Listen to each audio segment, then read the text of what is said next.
1 second. All right, so we're flipped around here, y'all. Let's talk about crate racing, street stock build. You know, back in this winter, we started on a big motor for our crate racing car. And there sits our crate racing car. And you see, she's sitting here mid-heart transplant. She's been like that. She's been like that all winter. Had the block, sent a block to the machinist, had the work done. We have gotten everything in, all kind of stuff. You see all them Jones pulleys up under there. There's, y'all, there's a chunk of money sitting across here. But anyway, this is not that block.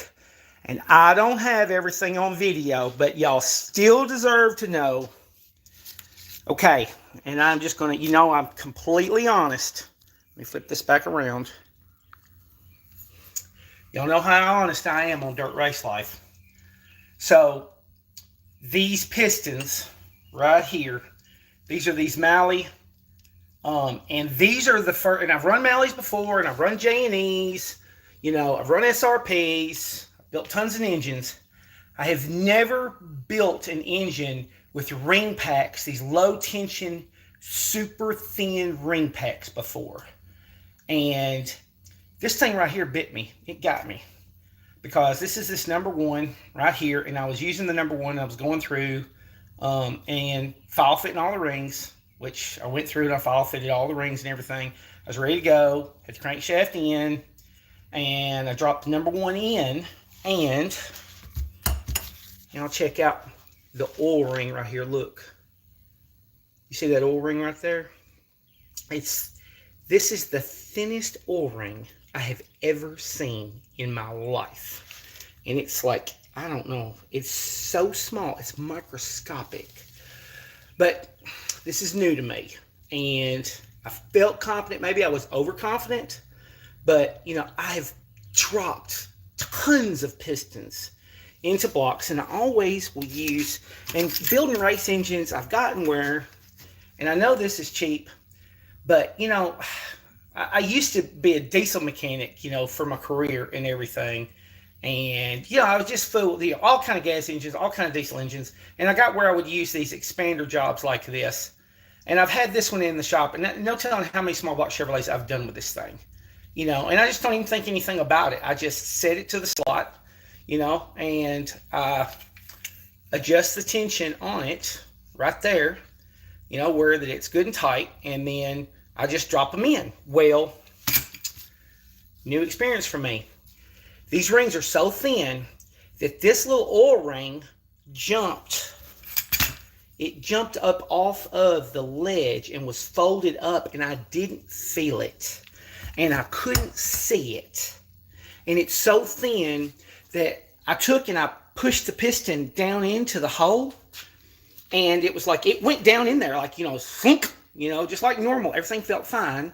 And then, of course, the way I do it is I'll take one hand and push it down, and I usually will take my other hand, and I always put it under the block and like over my crankshaft where that, you know, the end of my rod, I don't push it down and like bang my rod against the crankshaft or anything. And so, you know, I push it down in there, and so then I turned it over, you know, and I was going to just turn the crankshaft around and push it up, and the piston and rod would not push back out. And I'm like, what's going on? Well, what it was is that I had enough clearance. The block had a lot of clearance on it. Robert ended up having to cut that block out to about 4065 before everything really got right and true. And, you know, and that's where he had to go to really get that block where it needed to be. And I knew that, and that was going to put, you know, a lot of room on these pistons. These pistons only need about 4 thousandths, even though they're a forged piston. They're a real high silicone content forged piston. They only need about 4. We were going to be at about 8 or 9, which is fine. There's nothing wrong with 8 or 9. But it gave it enough room that it let that ring roll up and push in. And the piston itself hasn't got a mark on it or anything. But where it rolled that ring up, when I took that piston back up out of the block, that end of that ring, it went to China. It gouged the side. I ended up with like this 1/2 inch gouge at the top of the cylinder. And we were going to have to sleeve. Robert looked and he's like, man, we got to go to 70 to clean that up. And I'm already at 65. I've already got this rotating assembly. And so it's like, I can't go to 70. Not with these pistons, not with these rings. I can't go to 70. And so, of course, I'm jammed up at that point. And he's a huge 602 certified rebuilder. And he had another, single piece seal block. He's like, I think I've got a spare that I can clean up and bore and get right for you and everything. Let me look. He said, yeah, I've got a block. So, I just turned around. I had to go back to the back of the waiting list because he's got racers, anyway. And this is a guy here in West Tennessee, Robert Hughes, is a machinist, a great guy. Just really looked out for me on this. Didn't have to. I appreciate that so much from him. But anyway, he had another block. And he said, Jason, he says, let's cut one really right to these pistons. And let's get this thing right. Because it's going to be, you're already right out there on the edge of what was really going to work well. And, it's like, I didn't want to sleeve one cylinder and then still have all the rest right out at max. It just didn't make any sense. So he did a whole nother block for me. Now I'm going to switch out and put the studs in and everything. But yeah, he did the whole block, prepped it, got it set up. Cut them all to 4061, which is where he really wanted it for those pistons, was at 4061. So he took them all to 4061 for me. Got it all prepped out, got cam bearings in it, the whole 9 yards. Decked it down where that we'd be zero deck, just like we were on the other one. Cut the China wall down for me. I mean, he just does great work. I mean, find you a good machinist, because boy, oh boy, they are getting rare. And it is wonderful to work with one. But he's got this thing ready to go. And let me get this pin back in it before I forget. Y'all hang on. Sorry, I'm live. There we go. Okay. So that's what happened. That's why you saw me going along in like January on the crate racing, February on the crate racing build, and then like I paused because it's like I had a disaster and I didn't know which way it was going to turn out. I mean, the day it happened, I was not happy. I try to be happy on this channel. It's like I don't make videos where that I'm like, throwing stuff and kicking and cussing, I don't do that. So it's like, if you can't say anything good, don't say anything at all. But anyway, we're back in business. And the worst thing about it, what's really hurt my feelings? I started out with a crate racing car last year at the Golden Egg. And the Golden Egg was last weekend. And I started out with the car and I was just a lost duck at that race. And I've learned so much. And Mr. J. Neal of BSB has helped me. And he has spent time with me on the phone teaching me about how wrong I was starting out and about the different things. And, I've gotten some equipment from him. I've gotten springs, changed shocks. And I was so excited to put all of this new stuff into action and everything. And I wanted to go to that race because that's where I started last year. And it's like I wanted to compare where I was this year to where I was last year. It's like I don't care, where I finished in that race. But I wanted to make that feature, and I wanted to look at those lap time differences and everything and, be able to say, here's what that first year looked like. And I missed that. That hurts my feelings more than anything else. I mean, block-wise, yep, it was another $1,000, just poof. But I'm going to reclaim that because, Robert looked at the other one, and he said, you know what? He says, for a lower compression build, like, we put maybe a factory stock or a Pure Street or something, he's like, we can get, an oversized piston. The block itself, the walls are thick enough on it, that we can like go out to 70 on it and, maybe, just put a less expensive bottom end on it, that's like balanced or something, that'll be fine.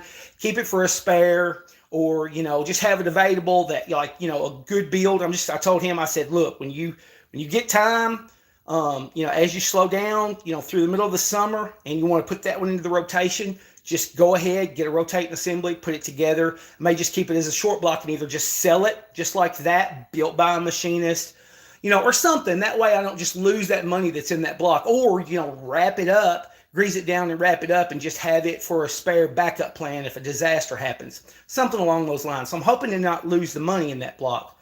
But definitely hurt my feelings. But since I'm live and everything, I thought I'd go ahead and show y'all what all is going into this engine. And I don't do live much. Y'all know that. Matter of fact, I haven't done live since last year. I really struggled with it, trying to get it figured out. And so I kind of set it aside for a while. But I have got every part and piece. And so I'll walk through this and I'll show y'all. So I'm going to flip you around here. All right. So we've got the block. We talked about it. Of course, the Eagle crankshaft. And then that I'm doing these rods. These bow tie heads right here. So these are the bow tie vortex. Here's what I'm going to do. Here's what I'm going to do starting out. So I'm going to break the cam in on the beehive valve springs. So these beehive valve springs are, and I checked, this is the 604 valve spring. This is the exact same valve spring retainer setup and everything in these bow tie vortex is what the 604 has got on the aluminum heads, same valve spring. And so not near as much compression on that spring. So we're going to break in our solid cam on those. Then we're going to turn around and we're going to switch to these Iskies. Now, we got our cam from Mike Jones, and he told me, he said, Jason, he said, run this spring right here. So we want to be legal. So that's a 1250 diameter spring right there, and this is their Iski, I think, gold. I think that's what they call it. So you can look right there. Gold stripe tool room valve spring. That is one expensive single coil spring. That's like 300 something bucks right there, y'all. But he said that spring right there will go like 4 seasons. And if anybody knows, Mike Jones would know. So we're going to break in on the beehives. Then we're going to turn around. We're going to put them in, which of course takes a completely different retainer. And I've already checked all that out. So different retainer that of course is not cheap. But anyway, so good retainers for them. Got good valve springs for them. I'm going to order the push rods when I build the motor. And you see the ring compressor I'm going to? So Robert Hughes told me, he said, Jason, throw that right there away. I'm not going to throw it away because, if I'm doing a tractor or something for family and friends, I'll still use that on some odd shape. Oh, by the way, Michael, I've used pack springs. I've got pack springs in my roller setup that I had with a roller cam when I was running open motor class. I ran the packs, the pack double springs, and really liked them. They didn't change rate at all. Anyway, that's a 4060 right there. That's like, it's tapered and slides down in there. But, of course, you see, ATI super damper. Got the Moroso oil pan here, ready to go. What else? Of course, gaskets. Now, I promised y'all this. All right, so you can go back and look at this again. And let me see, I can turn it this way.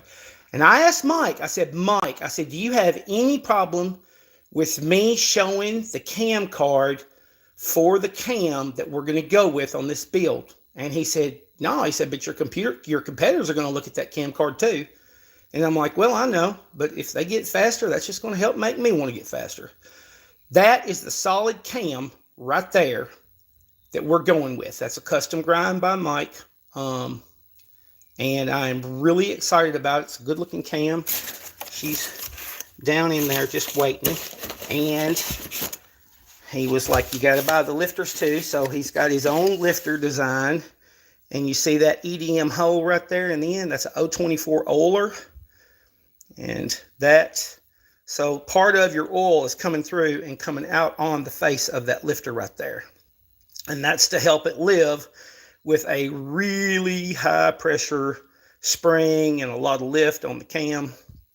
It's that little oil hole right there. So I've never run those with the oil hole before. But anyway, so there's the oil hole. Put that back for, well, you guys just sit right there. Let's see what else.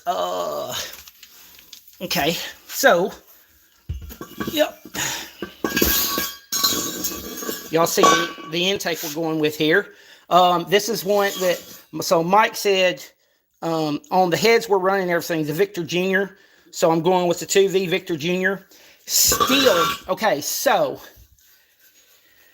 those heads are not going to line up perfect to that port. And you know, I can't cut that hole at all and meet the rules. And it's going to have a little step on it. It's not going to be much, it's going to have a little step. But the research shows that I am still better, to use a Victor Jr. with my heads on the 2-barrel setup than I am to use a Victor that fits. Yep, let me get that right there. Yep, I got my oil pump here. I got bearings here. Anyway, so I got all kind of goodies. So this is all the Jones stuff. And this is all the Jones stuff for us. We've got the pulleys. We're putting the serpentine, full serpentine, you know, minimize horsepower loss. That's the idler there. The rest of it is up in here. We've got the power steering pump with a reservoir on it and the whole 9 yards. Got all that stuff. Anyway, oh, you get back in there, buddy. And let's see. Now, let's head over here to the car. Oh, and by the way, we took Rachel to practice again last. It didn't go well because they broke down the water truck and they didn't put water on the truck. And she went out one time and it was just loose silt. And I said, "Hun," I said, "that's not going to do nothing, mess you up." All right, so Brandon Bueller with TCC carbs. Let me get this right. See that? Total Custom Carbs and dyno. Down in Louisiana. This is an XP4412 right here. This is an E85 carburetor. Brand new. Brandon built that for me. Took about 6 weeks. He got her done, got her shipped. She's ready to go. And all kind of stuff here. Got a, let's see. There is the ProCam. That's an 11 PSI. That is E85 gasoline safe rated, brand new for it. So I'm going with 11 PSI, and then we're going to turn around and we're running. And Brandon sent me this regulator. So this is a BLP regulator. And so then you see all kind of fittings in here, everything. I've had to go through and figure out, you know, what all I needed. And so you see right here, see that one right there capped off? We're going to uncap that, and we're going to have this line is a 10AN line, and then the return is going to be an 8AN coming back. And yeah, on the Crate Racing USA, I can run the XP, and when I checked into it, there is a performance difference. That is a good performing carburetor. I've still got to order the air cleaner for this thing. And I think I need to holler at Hammond's about the air cleaner. And I ordered an extra tall stud, and the stud's not centered. And I could not find an offset stud that was this amount. It's like 820. It's like 0.825 from here to here. That's the offset that you need for a centered air cleaner. And there ain't nothing out there that's that. So I ordered like an all-star that's got the good mount base. So I'm going to mount it so I can get a timing mark of, you know, where it's tight at. And then I'm going to turn around and I'm going to warm it up, and I'm going to take it back out, warm it up, and I'm going to bend it to set that 825 myself. And I've got to get an air cleaner. I went ahead and ordered. I got a lot of paper air filters ordered, but I got to get an air cleaner for it. And I think that Velocity flat that goes down into her, I think that's the ticket. Everybody tells me go to that. And they say Hammond's has got the toughest, best one out there. So got that going on. And of course, you know, I got all my new springs for my setup on the car here. But anyway, so that's the deal. That's the update. I got a ball game for my grandson here in just a minute, but I've been working on getting everything put together. And I got to go back through. So I've got all the bearings that I had went through and I had clearanced. And they should work because the registers are going to be like within 10 thousandths of each other, block to block. And I got all of my bearings clearance to the crankshaft, and they're correct. I then went through and I've got all my bearings numbered and everything, where that I put the bearings into the other block, you know, and done all my measurements and everything. But I got to go back through. I got to drop them all back in.